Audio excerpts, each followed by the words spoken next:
મિત્રો તમે જોઈ શકો છો આ પપૈયા વેલકમ 46 વેરાયટીના લગાયા છે અને જોડે તરબૂચ પણ લગાયા છે. 50 દિવસના થયા મહેન્દ્રભાઈને પણ જોઈ શકો છો. તો મહેન્દ્રભાઈ, આ કેટલા વર્ષથી આપણે વાવેતર કરો છો? મેં 3 વર્ષથી વાવેતર કરું છું. હા, 3 વર્ષથી. ગઈ સાલે મેં જોયેલું. ગઈ સાલે મેં કર્યું છું પપૈયા તરબૂચ બંને. ચોથા મહિનાનું મેં વાવેતર કરું છું. ચોથા મહિનાની 4 તારીખ 5 તારીખ આજુબાજુ. અત્યારે 55-60 દિવસ જેવું 55 દિવસ જેવું થયું હશે. જો અત્યારે એક કોપ આપણે પાસે તરબૂચનું હાર્વેસ્ટિંગ ચાલુ છે અત્યારે તમે જોઈ શકો. હા, અત્યારે બતાવી દઉં ને ખેડૂતોને. જો અત્યારે આ રીતના તરબૂચ પણ તમે જોઈ શકો છો. વચ્ચે મલ્ચિંગ કરીને વાયા છે. આ પપૈયું મલ્ચિંગમાં નથી મિત્રો, પણ આ તરબૂચ મલ્ચિંગમાં છે.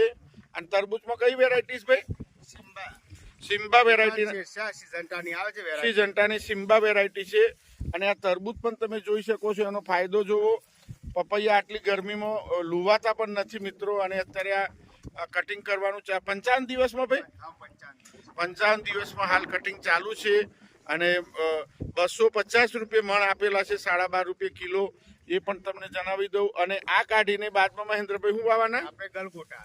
એટલે તમે ખેડૂત મિત્રો ધ્યાનમાં રાખો, પપૈયા વચ્ચે તરબૂચ કાઢીને ગલગોટા 3 ક્રોપ થવાના આમાં.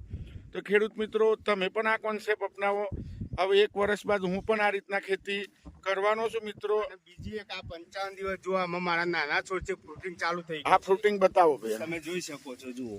હા, ફ્રૂટિંગ પણ ચાલુ થઈ ગયું છે મિત્રો. અને એકદમ હાઈટ, બિના હાઈટમાં ફ્રૂટિંગ. અને બિલકુલ છોડ પણ લુવાતા નહીં મિત્રો. એ પણ તમારે ધ્યાનમાં લેવું. હવે પેલી બાજુ ઉતરતા પપૈયા તરબૂચ પણ અમે બતાવીએ મિત્રો.